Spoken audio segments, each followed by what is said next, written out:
ونستغفره ونعوذ بالله من شرور أنفسنا وسيئات أعمالنا من يهده الله فلا مضل له ولا حول ولا قوة إلا بالله يا أيها الذين آمنوا اتقوا الله حق تقاته ولا تموتن إلا وأنتم مسلمون يا أيها الناس اتقوا ربكم الذي خلقكم من نفس واحدة وخلق منها زوجها وبث منهما رجالا كثيرا ونساء واتقوا الله الذي تساءلون به والأرحام إن الله كان عليكم رقيبا يا أيها الذين آمنوا اتقوا الله وقولوا قولا سديدا يصلح لكم أعمالكم ويغفر لكم ذنوبكم ومن يطع الله ورسوله فقد فاز فوزا عظيما أما بعد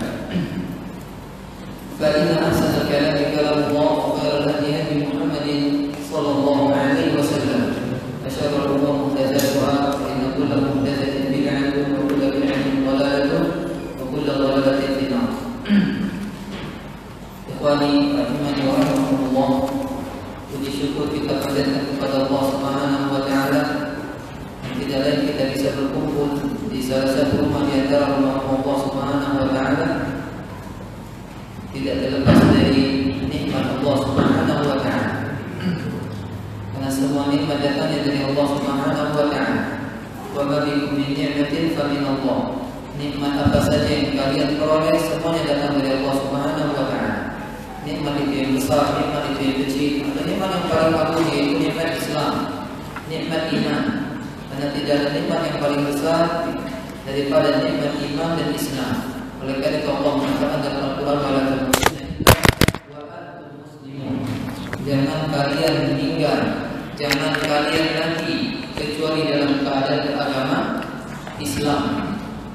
Islam yang dimaksud Islam billahi bitauhid, benar-benar mengesahkan Allah Subhanahu wa taala dengan mentauhidkan Allah Subhanahu wa taala wa inqiyadu lahu bi ta'ati tundukkan kepada Allah Subhanahu wa taala wal bara'atu min asyirki wa ahlihi, dan berlepas diri dari kesyirikan dan pelaku kesyirikan. Kemudian di antara nikmat Allah yang patut kita angkat, terima dimudahkan oleh Allah Subhanahu wa taala duduk di majelis ilmu. Kau bertemu dengan aku, kau tidak pernah mengatakan boy lupa mencing, boy membenarkan nama Allah Azza wa Jalla. Apa nama Allah? Inna Allah kana tawwaban rahiman. Allah itu tawwab, maha menerima taubat. Allah itu ghafur. Apa itu ghafur? Maha pengampun. Kalau seandainya kita punya kawan bertato, tatonya penuh banget, tato kan? Aku biji mato di tato. Katik lagi tuh, antum bilang apa? Masih tak kawan ini dapat taubat? Masih. Kalau kau dibolak-balik, kau di dalam, kau di luar, kau tato ini, kalau masih jalan. Tidak ada yang menghalangi dari rahmat Allah Subhanahu wa taala. Beliau Al-Imam Az-Zahabi membawakan firman Allah dalam surah An-Nisa ayat 29 ayat 31.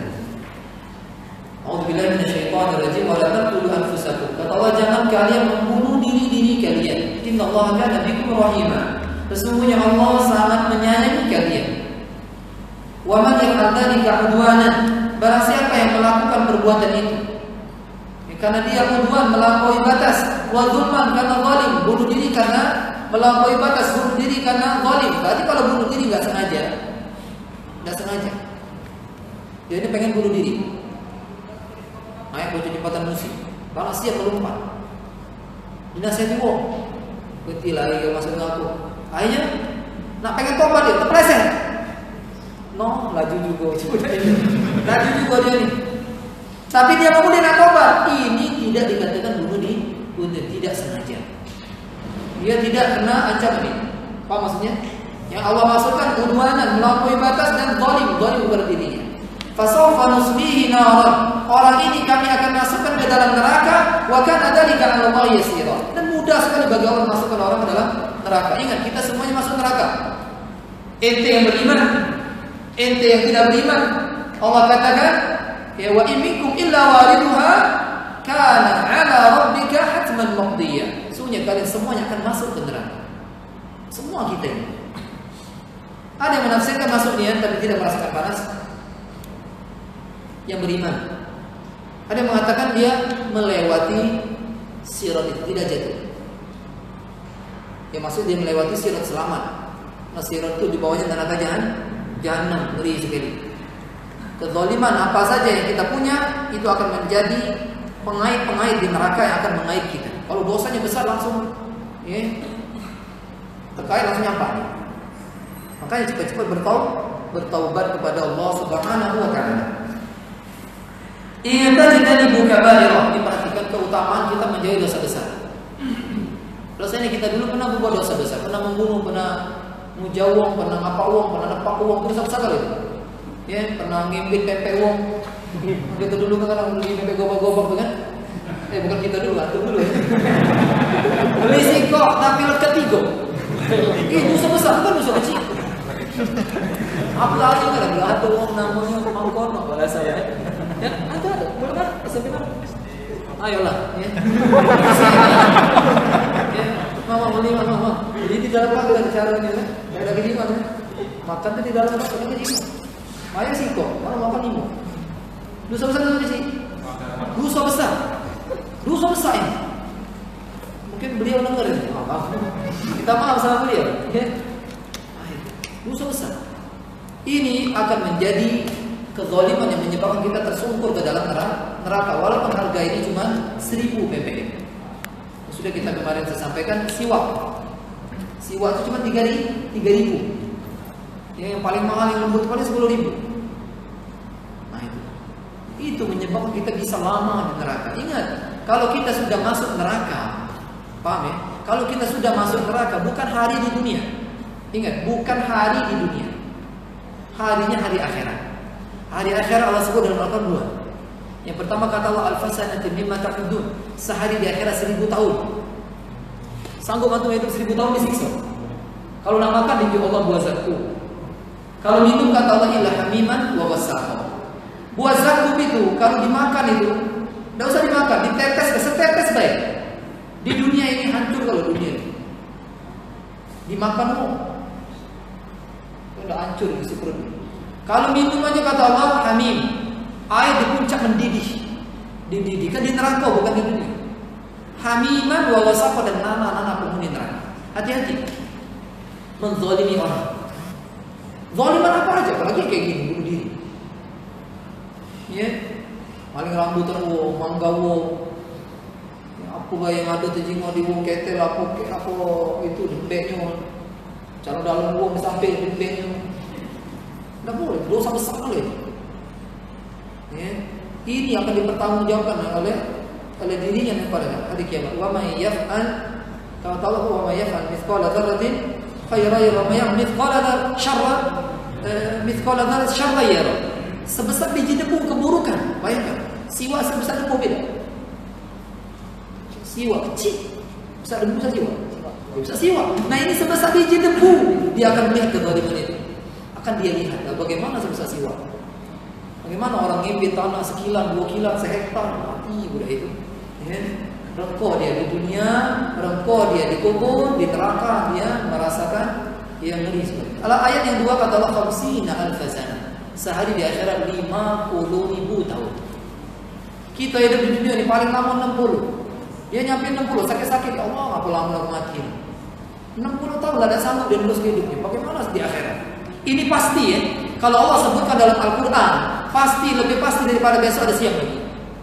Harus yakin. Kata Allah dzalikal kitabul la raiba fihi. Tidak ada keraguan apa yang disebutkan dalam Al-Quran itu. Harus yakin. Lebih yakin bahwa besok kita bakal mati. Harus yakin. Kalau hilang keyakinan kita, maka kita kufur. Satu huruf saja kita mengingkari Al-Quran, kita kufur. Ijtanibu kabairah. Jika kalian menjauhi dosa-dosa besar, ma tunhauna anhu, yang kami larang itu dari kalian. Dosa besar semuanya dilarang.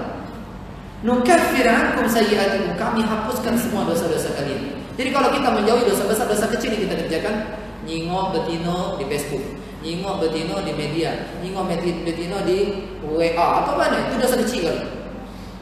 Ya, hapus dengan kita menjauhi dosa besar, megang betino, dosa kecil. Dosa kecil ini bukan disebut dosa kecil akan pegawai, itu bukan. Dosa kecil tapi tetap dipertanggungjawabkan di sisi Allah, tapi terhapus dengan kita menjauhi dosa besar. Kita jauhi zina, kita jauhi membunuh, kita jauhi riba, kita jauhi makan riba. Dosa-dosa itu gugur sendiri. Kita berwudu gugur, kita sholat lamakan rukuk gugur, kita lamakan sujud gugur, semua dosa-dosa itu. Jika kita menjauhi dosa besar, bahkan kata Allah, wa nudkhilkum mudkhalan karim. Kami akan masukkan kalian ke tempat yang masuk yang mulia, itu surga dan kuasa. Cuman itu aja, selama 60 tahun kita hidup, jauhi dosa besar. Sholat 5 waktu kerjakan, karena meninggalkan satu sholat dosa besar. Puasa kerjakan, ya, nyegah uang tua, tidak usah nyegah uang tua. Kita tidak mematuhi panggilan dia, walaupun dia manggil dalam keadaan marah, dosa paling besar. Sini kau, beli kubanyamu. Jangan nyegah, dosa besar. Bahkan sebagian ulama kata ngerut ke jidat. Kita disuruh jidat kita berkerut, tapi kita lakukan kegawean itu, dosa besar. Jidat kita berkerut. Ya, makanya orang tua itu adalah ya segalanya bagi kita. Setelah Allah dan Rasul. Setelah Allah dan Rasul. Orang tua itu. Ini jangan sampai kita orang tua itu kita sia-siakan. Sekarang ada pertanyaan, orang yang bunuh diri disolatkan atau tidak? Orang bunuh diri disolatkan? Ini berkenaan dengan orang bunuh diri kafir atau tidak? Itu tidak masuk kafir. Tidak, kalau yang orang kafir bunuh diri kafir. Kalau orang kafir bunuh diri ya kafir. Tapi kalau orang muslim bunuh diri maka dia tidak kafir. Dia tidak besar, tidak kekal dalam neraka. Kalau dia tidak kekal dalam neraka maka dia apa? Disolatkan. Disolatkan dia. Adapun Nabi tidak menyolatkan orang yang punya hutang. Orang meninggal dalam keadaan memiliki hutang. Nabi dia mau menyolatkan kan? Ini bukan Nabi mengatakan dia kafir, bukan. Untuk membuat jerah orang-orang lain yang suka berhutang. Padahal hutangnya nggak banyak, cuma 2 dinar aja. Nggak banyak. Bagaimana orang-orang sekarang yang hutang yang jumlah besar mati dia. Wah ngerinya dia nanti dikubur. Ya, karena dikubur itu sudah ditampakkan surga atau neraka. Dia disolatkan. Kecuali dia mengatakan bunuh diri halal. Kalau dia mengatakan bunuh diri halal maka dia kufur. Maka dia tidak disolatkan. Kemudian ayat yang kedua yang dibawakan oleh Imam Al-Zahabi surah Al-Furqan ayat 68. Ayat yang saya baca tadi. Walladzina la yad'una ma'allahi ilahan akhar. Dan orang-orang yang mereka tidak berdoa kepada selain Allah Tuhan yang lain, tidak menyuruh Tuhan yang lain. Wala yaquluna nafsa, dan tidak membunuh jiwa, baik jiwa dia sendiri atau jiwa orang lain. Allati harramallahu illa bil haqq. Ya, dosa besar yang paling besar 3 disebutkan Allah berturut-turut.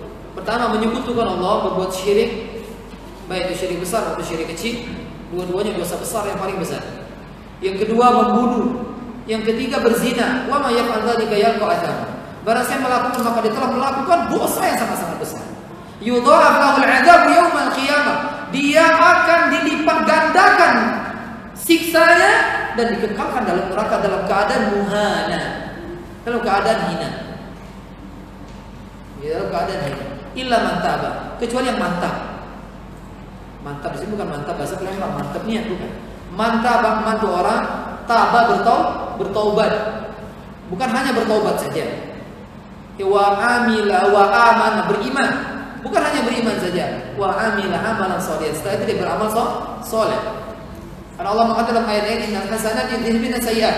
Amal baik yang dilakukan setelah amal buruk menghapuskan dosa-dosa yang dulu. Orang yang seperti ini, dia bertobat, dia beriman, kemudian beramal soleh. Fa ulaika yubaddilu Allahu sayyi'atihim hasanat. Orang yang seperti ini kami ganti keburukan dia kerjakan dengan kebaikan. Tapi taubat ini disebut taubatan nasuha. Karena orang rata-rata taubatnya bukan taubat nasuha. Taubat dalam hati, kalau kaki ada luka, laju lagi. Nah, ini bukan taubat. Taubat kata Imam Nawawi ada 3 syarat. Pertama, menyesal. Yang kedua, meninggalkan. Yang ketiga, bertekad dagalah balik lagi sebagaimana dia tidak mau dilemparkan ke dalam neraka. Nyesal, ngapola sekali, udah 2 kali. Nah, ini bukan taubat. Ya. Kemudian meninggalkan dagalah balik lagi. Udah lagi. Nah, bertekad, yang tekad yang paling berat. Bertekad tuh benar-benar dalam hati tidak kalah nih. Nah, ini yang susah.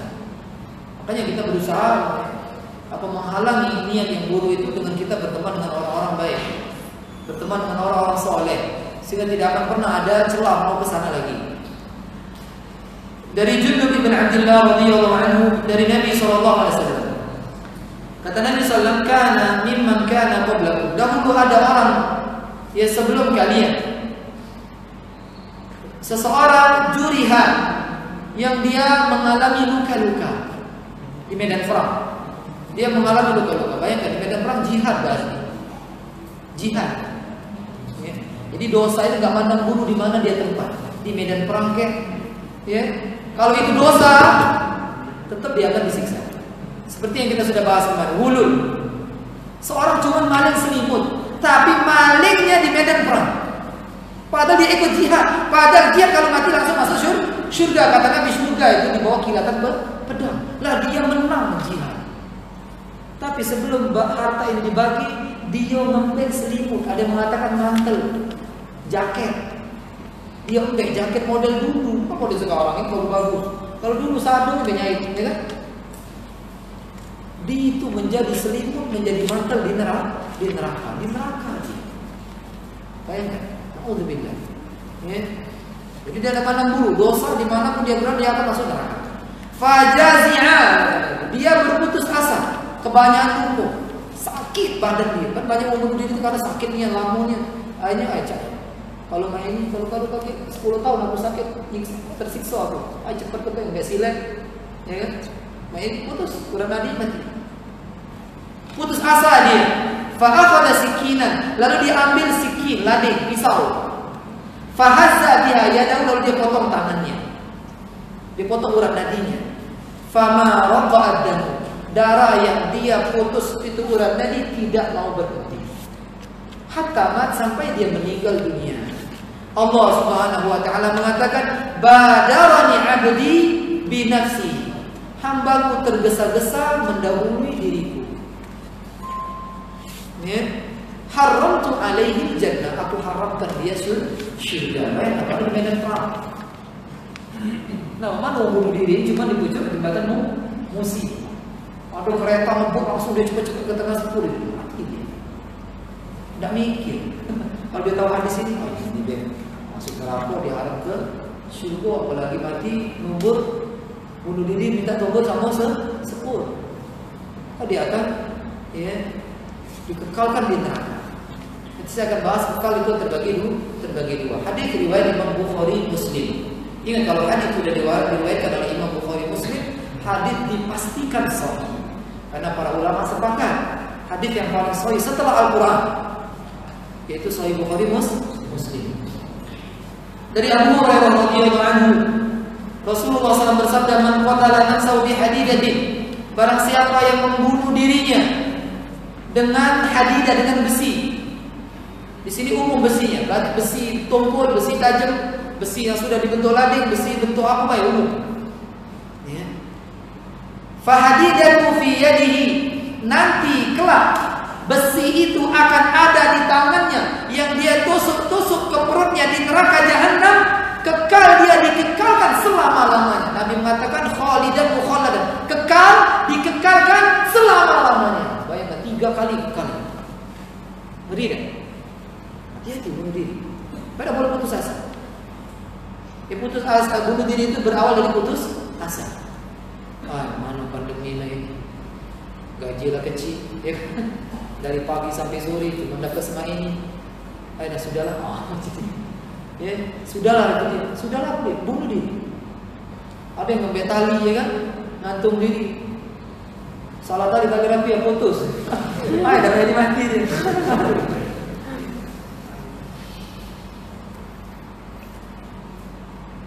Wa man qatala nafsahu bisummin, barang siapa membunuh dirinya dengan meminum racun. Fasummu fi yadihi, maka racun itu akan ada di tangannya. Yatahassahu, dia akan hidup terus di dalam neraka jahanam, dikekalkan selama-lamanya. Lalu lain dia naik ke tempat yang tinggi, dia lemparkan dirinya dari atas tempat yang tinggi tersebut, maka dia pun di neraka seperti itu. Jadi maksud hadis ini, orang yang bunuh diri dengan cara apapun, maka dia di neraka kekal selama-lamanya dalam keadaan bentuk dia bunuh diri tersebut. Kalau dia nuja bunuh diri, lagi di neraka terus itu selama-lamanya. Selama-lamanya. Kalau dia minum baygon, itulah dia minum baygon. Jadi ketahuan, udah ini mati bunuh diri dulu. Nggak megang baygon. Di neraka ketahuan. Kalau antum masuk neraka juga. Jangan antum cerita ya Allah, lagi aku pengen nyimak mudah-mudahan jangan. Berarti antum sama di situ. Ya, jangan mau. Karena kalau sudah di neraka berarti kita minimal 1000 hari. 1000 lamanya kita di sana. Atau 50.000 tahun. Makanya doa kita orang tua kita sebelum tegak hari kiamat. Bisa jadi dengan doa kita mereka dikubur telah diampunkan dosa-dosanya. Banyak orang terampunkan dosa dengan istighfar anaknya. Dia istighfar Rabbighfirli wali walidayya walil mu'minin wa yawma yaqumul hisab. Ya Allah ampuni aku. Yang pertama kali dia harus diampuni kita. Kalau kita orang tua kita tidak selamat, kita tidak selamat, siapa yang selamat? Paham maksudnya? Biar kalau orang tua kita mungkin dia banyak berbuat dosa, dia masuk neraka. Kita tidak tahu. Tapi kitanya kalau masuk surga kita bisa menolong dia. Tergantung kita kalau kita benar sayang sama orang tua, persoleh diri kita. Disebutkan dalam surah itu, jika anak itu orang tuanya di derajat surga yang paling rendah, dia di derajat yang paling tinggi, orang tuanya diangkat. Paham?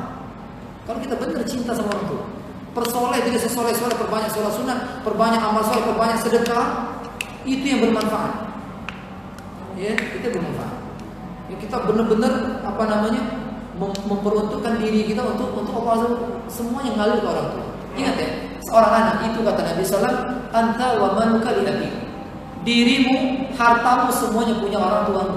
Jadi apa sih yang kita kerjakan semuanya ngalir ke ayah ibu. Ente tergantung dia semua yang pertama kali dapat, ente kemudian orang tua dia. Jadi amal soleh yang kita kerjakan semuanya ngalir ke orang tua dia. Makanya anak yang berbakti adalah anak yang rajin ibadah. Anak yang berbakti adalah anak yang rajin ibadah, yang menyampaikan ilmu kemana-mana, sehingga itu ngalir kepada kedua orang tuanya. Dan paling banyak pahala menyampaikan ini. Kalau saya 1000 orang di depan dia, 1000 itu mengamalkan apa yang dia kasih tahu, baru 1 itu amalan, maka orang tuanya pun mendatangkan. Sampai orang tua yang mana? Sampai 7 keturunan, sampai 7 cucu dapat. Sampai 7 cucu dapat. Ya kata Allah SWT, wa kana abuna shalihan. Tak kala Nabi Musa sama Nabi Khidir membangun sebuah tembok besar yang sudah roboh, di bawahnya ada harta karun. Ya, di bawah itu. Yang bangun, yang diperintahkan Allah ini 2 orang Nabi, bayangkan bangun tembok itu. Bukan hanya orang soleh, Nabi.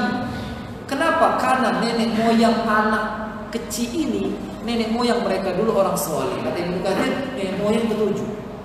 Pengaruh, bayangkan, sampai ke cucu-cucu. Makanya kalau kita soleh, meninggal kita, maka anak cucu kita dijaga oleh Allah. Tidak butuh bodyguard lagi. Tidak butuh bodyguard. Berarti ketentuan itu pada diri kita sendiri. Ente milih dijaga polisi atau dijaga Allah?